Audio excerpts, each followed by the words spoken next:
Welcome to the Circle of Birth podcasts. I'm your host and advocate, Ali Kranz. These podcasts are here to gather stories, people and information to better our understanding of the wisdom of birth and how we can reclaim our connections to birth from conception and beyond. You will hear stories not only from Australia but from all over the world, bringing together women, partners, midwives, doulas and all the people that have a birth story to share. So jump right in for this next Circle of Birth story.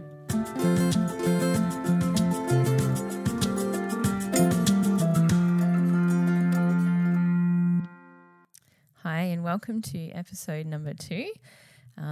Happy to have Kristin on the show today, and Kristin's going to tell her birth story in 1986 with her baby Joey. She's going to tell us the tale of how she came to have a home birth with her baby at 34 weeks pregnant, and she tells a great story of perseverance and listening to her body's process to birth her baby. Kristin has been a herbal and a naturopathic practitioner for the past 30 years, and she's currently healing many women with fertility and as a natural holistic fertility coach. Hi, Kristin. How are you going? Welcome to the Circle of Birth and welcome to the number 2 podcast. And I'm really pleased that you could come on and share your story with us. Thanks, Ali. I just think you're just doing absolutely wonderful work. It's really needed, you know. Women need to be empowered to birth the way that they want to birth. Yeah. So I just love your project. Thank you. Yes, and let's hope we can get all sorts of amazing people together to share their stories and empower each other too. So do you want to just... They do. Do you want to just start off and tell us about you and your family and anything else, what the work that you do, and then we can talk about your pregnancy and labour. Okay, so my name's Kristin Day and I've been a practitioner for probably 30 years or so. So I started practicing back in around 1980, 90, 91, 88, somewhere around there. I started with a chiropractor, and back in those days it was actually really difficult because alternative medicine was pretty poo-pooed. But I had such a passion for it. I'd had a pretty difficult time in my childhood, emotionally as well as physically. Well, the emotionally stuff really blew my immune system to pieces. So I really had to go in search of answers for my health and well-being. My family, I married in 88 to a guy, and I was actually pregnant I was pregnant 2 years before that, but interesting story with that. I'd gone off to Queensland to study naturopathy and found out I was pregnant. So that sort of launched me into really looking at how to have the healthiest pregnancy I could possibly have. I was sort of skipping from place to place, so the first thing I really needed was a home base. And we finally settled down on the north coast of New South Wales, which is a very alternative area if you know Australia. And, you know, it's kind of like Hippiesville up around Mullumbimby, which is where I landed. And I did have quite a few friends around there, so I had a few connections, which was really nice. So I settled there and finally found a little place in the hills built by a Japanese woodcarver, which is an absolutely gorgeous place, and pretty much settled into healthy living. I lived on the side of a mountain, so I was really fit through my pregnancy. I was always walking up and down hills, and there was an avocado grove around where we lived, and I love avocados, and so I used to surreptitiously get under the fence and into the avocado grove and steal avocados, and, you know, I pretty much looked like an avocado, really. Did you get caught? No, I never got caught. I look like an avocado. It was pretty conspicuous. That would have been a funny sight, being caught with a bunch of avocados in your hand and a big pregnant belly. Yeah, it would have been. Yeah, I had a wonderful pregnancy, actually. I felt the best that I had ever felt in my entire life. I was fit, I was healthy, I was really looking into ways of doing the absolute right thing by myself and my baby. And previous to that, I'd had a lot of ill health. Even in my younger years, I had anorexia nervosa. So I was probably one of the first people that, had that, and people didn't know what to do for that. So, it was a really big healing journey for me, because I now was responsible for another life, and it really took me out of that mindset of looking at my weight and worrying about my weight. So it was a huge healing journey for me. So back in those days, there wasn't a lot of alternate books around or anything, and I'm terrified of hospitals. I've been terrified of hospitals since I was a little girl, and I was pressured a lot. It was my first baby, and everybody was saying, look, you really should go to hospital, and I was, going, oh, I don't want to go to hospital. All around me, the friends on the North Coast, a lot of my friends had actually had home births and done it really easily and really well with the home birth team that were up there. There was a doctor and a couple of midwives, so they're really set up in that area. But I kind of relented and just went, all right, I'll go to Byron Bay Hospital. And I found a lovely doctor, and the Byron Bay Hospital was really set up quite nicely, and they practiced Lamaze breathing, and you were allowed a birthing centre and your own privacy. And so I kind of said, well, all right, I'll compromise. I'll go that way. But it didn't happen that way. Fate took it all out of my hands, or my desire not to go to hospital, one or the other, and the universe pretty much stepped in for me. And around 34 weeks, I started to have some pretty heavy contractions, and I didn't know what was happening. In retrospect, the baby was actually just engaging, but at the time I didn't know, so I trotted off to my doctor in Byron Bay, who was a lovely man, very meek, mild and unassuming doctor, and he kind of panicked. And when he panicked, I panicked. And he basically started saying, well, this is early, and we're going to ship you off to Lismore Hospital, and there'll be humidity cribs and all sorts of stuff. Well, that was just terrifying for me. So I didn't know what to do. And I left that appointment feeling pretty rattled. It's really just not what I wanted for me, and it wasn't what I wanted for my baby. I wanted to have my baby in a calm and nurturing and supportive space. So I was actually terrified. But it was interesting, after that, I had another appointment to see him, and I had a little car at the time, a very reliable little car, mind you, but I decided, well, if this baby's going to be born, I'm going to have to make sure that I can get to where I have to go, which was 3/4 of an hour away. So I took my car off to the local mechanic, and he went over it and did what needed to do, and it was running perfectly. But at my next appointment, I went to get in my car, and it just wouldn't go. And I panicked again. I thought, no, what is going on here? And I went home, and I rang the doctor's office, and I said to them, my car won't go. Can I reschedule till this afternoon or tomorrow? And they said, no, he's not working for the rest of the week. So I was pretty much in disarray. So I just sat with it for a while. And because I knew my friends had had home births, I contacted them, and they put me in touch with the home birth team. And they said to me, look, come down for an appointment when you can get here, and just let us know when you're coming. And interestingly enough, when I went out to get in the car, it went like a bird, and off I went down to the home birth. Yeah. The doctor was lovely. So you had a different doctor, is that right, for this home birth? I actually switched. Yes, totally different doctor. The doctor that I can't even remember his name now. It was 30 years ago now. It's still very clear in my mind, though.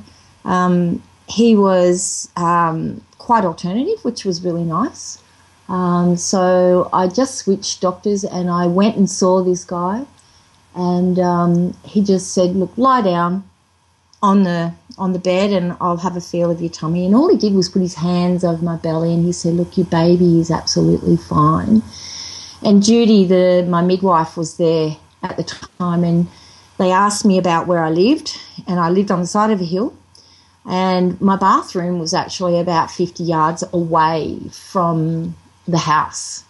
And they were all really keen to be able, for me to be able to get into a bath and birth in the bath if I wanted to do that. But because the bathroom was that far away from the house, logistically it was just really difficult. The bathroom was gorgeous. I wish I could have birthed there because it looked out over the valley, and I used to have showers in there in spring water and look out over the hills and with the door open. It was just gorgeous. But it wasn't meant to be there. So Judy, the midwife, said to me, why don't you come down to my place, my farmhouse? It's just across the highway from Byron Bay. It's not that much further than you were going to go anyway. And I went, yeah, okay. And it was a beautiful old farmhouse that she had. So we went down and looked at it, and she showed me around, and I was really happy with that. So it was probably, I don't know, a week later. Yeah, it was a week later. And, it was kind of Murphy's Law. My partner, well, at the time, we weren't married at that point in time, but my partner and my neighbour, who we were all, we're actually a real threesome up there, very close, had gone off to the dump to take some rubbish. And they got pulled up by the local policeman. And as my ex-husband, then partner was, he was a little bit of a rebel, to say the least, and he had quite a lot of unpaid traffic fines. And back in those days, they just clapped you in the clinker if you had unpaid fines, and that was the way you could actually, as they say, cut out your fines and not pay for them. So I got this phone call from Hayden, and he said, I'm in jail. I said, what? You're in jail? And he said, yeah, I've been picked up by the local copper and I've got all these unpaid fines. And I remember saying very distinctly to him, well, you know what's going to happen tonight, don't you? And he said, no, what? And I said, for sure, I will go into labour. And sure enough, 9 o'clock that night, I went into labour. And I didn't really realise it was labour because I had actually quite a lot of diarrhoea, but I realise now that that's just pre-labour stuff. It's pretty natural for that to happen. So I rang my midwife in trepidation and I said, Judy, I think I'm in labour. And she said, oh, okay. And Hayden's in jail. And she said, what? Hayden's in jail? And I went, I know. She said, okay, just let me hear you breathe. And I breathed through a contraction. She said, you're in labour. And I went, oh, my God, what do I do? And she said, ring your neighbour, which I did. And Mark came down to be with me. And she said, and I'll ring the police station and we'll get him out. No. So then she said to me, now get your neighbour to go and get you the biggest bottle of brandy you possibly can and have the biggest swig you possibly can. And I said, oh, won't that hurt the baby? And she said, no, it'll just slow everything down. So I sent Mark down to the local bottle-o when he arrived with brandy in hand, burst in the door, and he went and he started pacing. What do we do? What do we do? What do we do? And I was quite calm. I just said, it's okay, Mark, just have a brandy. Get me one and we'll just relax and we'll wait for Hayden to get back. So he started drinking quite a few nips of brandy and I had one big swig of it and he just started pacing the floor like an expectant father, and I couldn't stop laughing. It was really funny. A couple of hours later, they finally got Hayden out of jail. And they just didn't believe him, Like when Judy rang the police station, they said, oh, yeah, sure, we've heard all these stories before, blah, blah, blah. And Judy had to say, look, I'm the midwife and it's actually true, so we need to get him home because he needs to drive her to my place so that she can have the baby. So they finally got him out of jail. He burst in the door, he grabbed the bags and he grabbed me and he said, come on then, off we go. And I said, no, it's all right. It's okay. I'm still got contractions about 7 minutes apart, I think they were. And he was pretty flustered. So we waited, and Mark kept pacing the floor. It was really funny. Actually, the both of them started pacing while I was just watching them. Around 1 o'clock, things started to get pretty heavy, and I thought that I just had really bad diarrhea pains still, but I was actually in pretty much in labour at that stage. So we bundled ourselves up and got in the car, rang Judy and said we were on our way. And when we got to Judy's place, the doctor met us there, and I was kind of starting to get a bit, antsy and a bit edgy and like, where's the doctor? And he finally arrived, and he actually did examine me, and I was about halfway dilated, which was a bit of a surprise to him. But he said to me, look, this is your first pregnancy. I don't expect to see this baby till probably tomorrow afternoon. And I looked at him and I said, I'll see you before sunup. And he went, oh, okay. So we all actually toddled off to bed. We had a bedroom of our own and a mattress on the floor, and I tried to relax, but the contractions started to really get full on by that stage, and by 3 o'clock I was pretty much in full on labour. And so we went and woke Judy and the doctor, and they got up, and he had a look at me and he said, oh my God, you're in full on labour. And I just said, look, I want to get in the bath. I want to get in the bath. And they ran a bath for me. Judy's daughter was there. There was Hayden, my partner, the doctor. I can't remember. There was somebody else and Judy. There was about 6 in the bathroom. And this almighty storm blew up. And it just came out of nowhere. It was in January. And it just blew up a gale. And they were all in the bathroom with me, and they decided they should build a fire because if this baby was going to be born soon, then they wanted to make sure it was warm. So everybody just exited the bathroom, and there I was in the bath all by myself, and my son decided it was time to be born. I actually felt him come through the birth canal, and I was in the bath lying there feebly yelling out, help, somebody, now. And they heard me, thank God, and came back into the bathroom. And the doctor said to me, look, you're 4 weeks early, so I know you want to birth this baby in the bath, but I just want to make sure everything's going to be okay, so we're going to get you out of the bath, okay? So they hauled me out. I'll never forget that walk from the bathroom to the bedroom. It was the most uncomfortable, hardest thing I've ever actually had to do. So they pretty much carried me there, and Hayden got behind me and held me up. So I was actually standing, and the doctor was crawling around underneath me on all fours and checking things out. And I didn't actually have an urge to push. And I think that was because my son had been engaged for quite a while, and so I'd kind of gotten used to that feeling of his head being right down and the pressure. And so I asked, can I push? And he went, well, yeah. And so I pushed, and my water broke and it went all over him. He shook his face and cleared the water out of his eyes. And then he said, okay, all right, you can push again. And I pushed again, and he literally flew out of me. And I'm so glad he was crawling around underneath me, because he literally caught the baby in his arms. And so it was easy as that for me. And he picked the baby up. We left the cord intact, wrapped him up and put him in my arms. And so I was standing, and my partner was still holding me up, and I said, oh, my God, he's alive, because the only noise he made was one little squeak. And they said, what do you mean? And I said, well, I haven't felt him move for 2 weeks, and so I was terrified that he was not alive. And I said, well, what is it? What is it? And they said, well, don't you want to have a look? And I went, no, just tell me. And they said, oh, it's a boy. And so I opened the blankets and had a quick look, and there he was, and I'm actually getting really emotional now because he was just beautiful. He was perfect. He was tiny.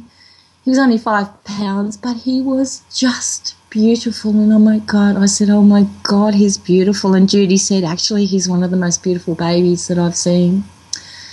So, yeah, you bask in that moment. And she turned to me, and I hadn't made a peep through my labour, and I really hadn't had any sort of time to think about the birth because it all happened so quickly. I hadn't had any instruction on breathing or anything like that, but I'd gone into it quite naturally. And she just looked at me, and she held my face in her arms, and she said, "You did that so well.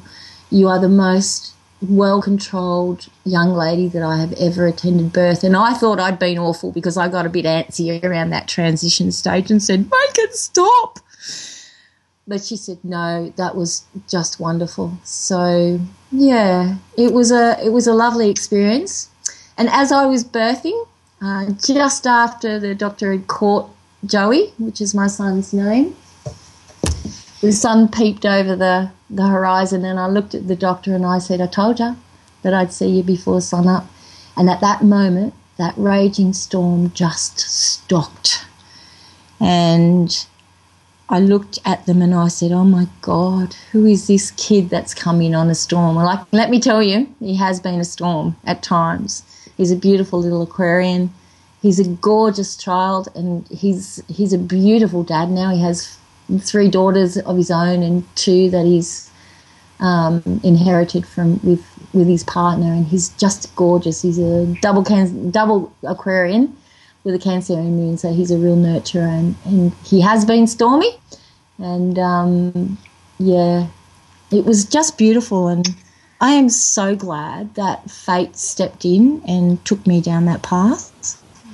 I couldn't have asked for anything more beautiful. Oh, Kristin, thank you so much for sharing that. I honestly just felt so there and a part of that whole story then, and I think I'm really going to enjoy this because that was just the way you described it and the fears that you had to overcome, and it seems like you said, you were so aware of what was around you and happening, and amongst all this chaos, you kept this quiet ability with you, and things happened in your favour with us, like with the doctor, the previous doctor that was fueling you with fear, and then all the events that happened to bring into that experience. That it just sounds amazing. And to sit there and share that moment with the sun coming up and your beautiful baby boy, that's wow. Yeah, look, I'm so grateful that it happened that way. And I'm grateful for that connection to, you're wanting something so desperately for myself and my son to come into this world in a calm and beautiful way, that desire just was fulfilled, and it played out for all of us. It was lovely. Yeah.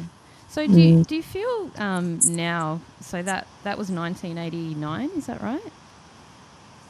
86, actually. 86, yeah. So now, do you feel that the system? Do you feel that experience could have happened for a woman with a first child now, or do you feel it's? And I know as a practitioner, and I think we might get you back for another podcast to talk the births that you attended as a practitioner too. Just being sort of fueled with fear, I suppose, by a doctor. Do you think a lot of women could have just taken that path and gone with what was said and not questioned? Yeah, look, I do. I think that we're kind of indoctrinated, in our society. I was just so lucky to be up in that area where there was a home birth team, and that's all they did. They didn't do anything else. They're very responsible in that even prior to the birth, they sat me down and they said, look, we're not even half an hour from a hospital, we're 10 minutes from a hospital, so if anything goes wrong, we'll have called the hospital to let them know you're in labour, and that if anything it goes awry, that we'll be transporting you and they'll actually be ready for you to come. So all of those things were really reassuring to me, that they were that responsible. So it wasn't a fly-by-night thing. It was something that was really well set up. And look, that can happen. You hear so many stories now of interventions in hospitals and cesareans and all sorts of things, and I just think, look, I didn't have gas, I didn't have drugs, I didn't have anything. I wanted a totally natural birth, and it wasn't just for me, it was for the way children come into the world now. I believe that, if we can start how we mean to finish, it's pretty much about bringing children into in a calm, peaceful way, so that they have that innately within them, that they know that they're safe, that they know that they're being cared for and supported in the way they choose to be birthed as well. I think that's really, really important for humanity as a whole, to be quite honest. And yes, I think anybody can do this if it's set up the right way. And it certainly was for me, and it can be, again, it can be anywhere. So yeah, I think it's important. Definitely something to think about, isn't it? Absolutely, yeah. It is. It sounds like you went from a place that you came into a space where you were supported, knew your options, you knew there could have been something with, so-called premature baby at 34 weeks that could have gone wrong, but you came into that with support, I suppose, around you, knowing that you could go ahead and, there was help there if you needed it, I suppose, not too far away. Yeah, I was very reassured by all of that, and their professionalism and their dedication to their craft. And they were completely dedicated to their craft, and it was beautiful. Yeah, great. Hey, so postnatally, do you just want to briefly talk about the postnatal period and how that went? Yeah, that was pretty awful for me, actually. I didn't get any rest pretty much, and I'd gone from my midwife's home to my home. And I had a pretty tough time because he was preemie, and he was tiny, and his mouth was tiny, and I was absolutely determined to breastfeed. And so he was so small he couldn't actually latch onto my nipple. And so I would express and feed him through a syringe whilst holding him to my breast, so he knew where the milk was coming from, or he would eventually, latch on and associate my breast with the breast milk. It was a pretty tough time, actually, because he didn't feed that well for 8 days. And I did feed him through a bottle a couple of times so that we could get enough food into him. And, he was hungry. So I had copious milk. And I think that was, one, because I was healthy, and two, because he was a preemie baby. And so it was extremely rich. And so I struggled, and I didn't have support from my partner, and I didn't really have any other support around me. I was pretty isolated. So the one thing that I nearly went into becoming a midwife and a doula myself for that reason, because I know how important it is to have that postpartum support. Eventually I got myself a nipple shield. It was called a Mexican hat, which is kind of like a pointy nipple shield, and it was pointy enough to put over my nipple for my son to grab. And so eventually I weaned him off that, and he latched onto my breast, and I breastfed. But yeah, look, that support after birth is imperative. I don't know about the support that's around now. I think it's pretty good. People will come and visit you, which is great, because I had really no instruction on breastfeeding, and at the time the home birth team were going to come and visit me, but there were a lot of babies being born around that time, and it just didn't happen. So it was a pretty scary time for me, knowing that I had this little person that I was responsible for to nurture and to feed, and I couldn't do it properly. But I didn't give up. I just kept working at it, and I made lots of phone calls, and it was eventually a breastfeeding organisation that suggested the Mexican hat to me, which was this nipple shield. So, yeah, I eventually got him feeding. Unfortunately, he had terrible reflux. He still has reflux. And I mean, it was dreadful reflux. It's reflux where you feed a baby and they're still actually refluxing 3.5 hours or more after their feed. And so you can imagine how acidic and horrible that is. So it was a really tough time because I felt like I was hurting him by feeding him, and, you know, I needed to feed him. And so we were exhausted. I certainly was exhausted. Particularly with no support, and I actually contracted toxoplasmosis, so I was very ill. I was actually ill for about a year. Luckily, the home birth doctor was pretty thorough, and he had done a lot of tests on me, and he found out that that's what I had. Just backtracking a bit, I had taken, back to my actual labour, I had taken black cohosh, which is a well-known birthing herb, during my labour. But me being me, and I'm a bit of an extremist, I took too much of it. And I did have a lot of postpartum after pains. It served to be a good thing because my uterus and the fundus just completely contracted back to absolute normal. I didn't look like I'd had a baby after I'd had my baby, and I was pretty proud of my body, actually, and I think I had size 16 boobs and size 8 bottoms, so I proudly walked around in a bikini around that time. But, yeah, I was quite ill. I did move back down around the Hunter Valley, and we were so exhausted that we were actually hospitalised, and around that time they were giving Joey, what do you call it, like Gaviscon.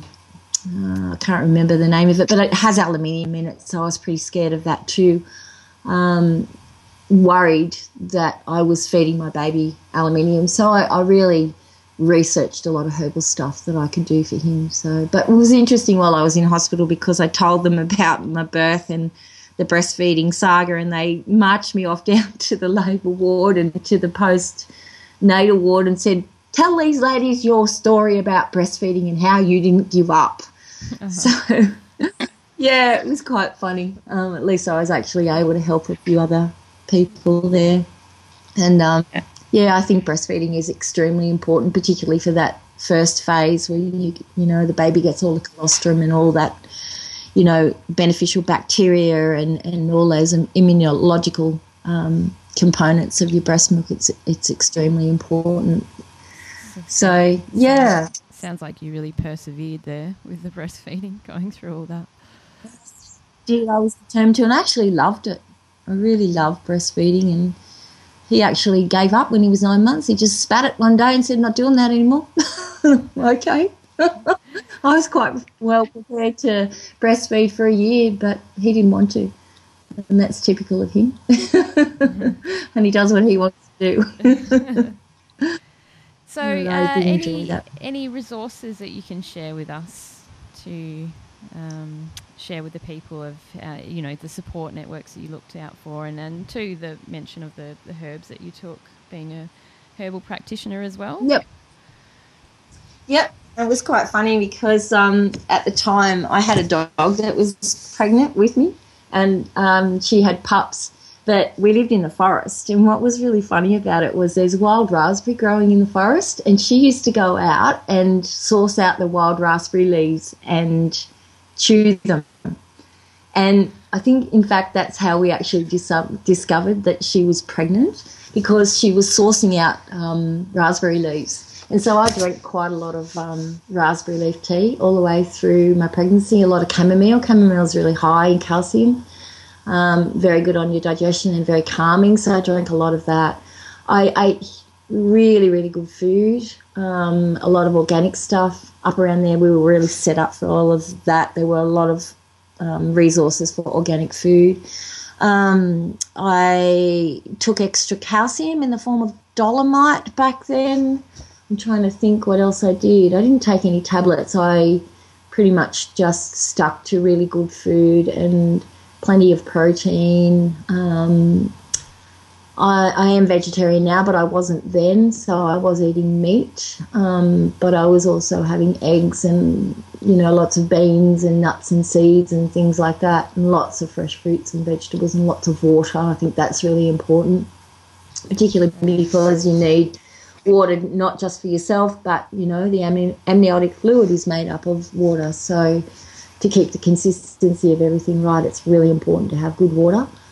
I was just really, really healthy, and I had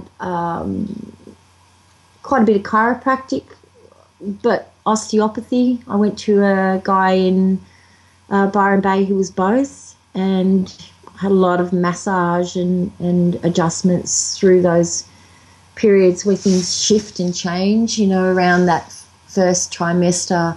Everything starts to expand in your pelvis and all your ligaments start to stretch, and so your back can go out a bit. So I had a lot of support in that way. There was a local homeopath in Mullumbimby, so I went and saw him as well. I have never had great family support, so I'm a very sensitive person, so he helped me through some of the sensitive stages that I was going through.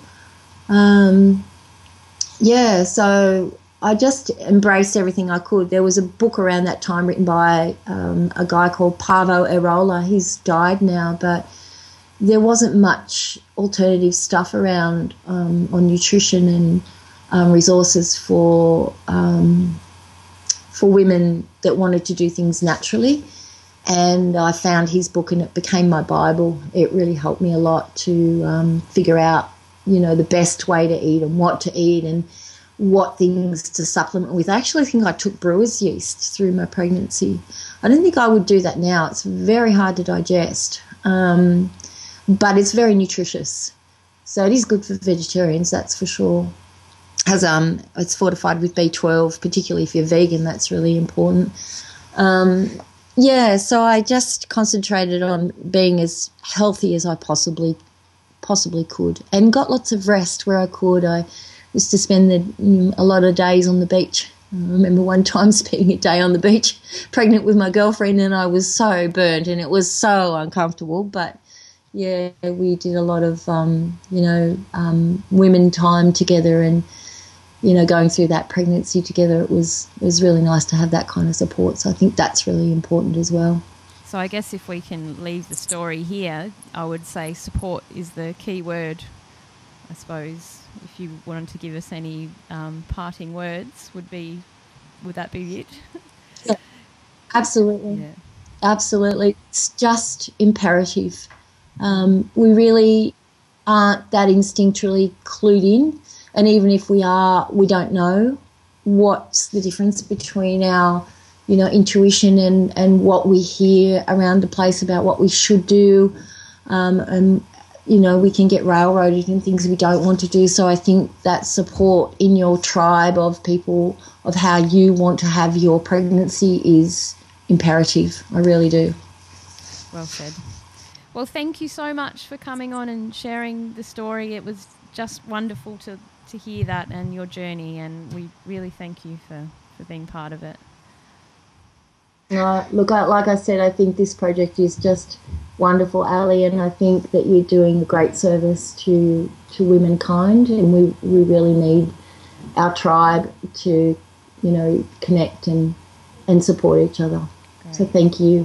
Thank you, Kristin. Did you connect with this episode? Then head over to our website, circleofbirth.com. There you'll find show notes, pictures, resources, and potentially connect with today's storyteller. Don't forget to sign up to be updated with new empowering episodes and content.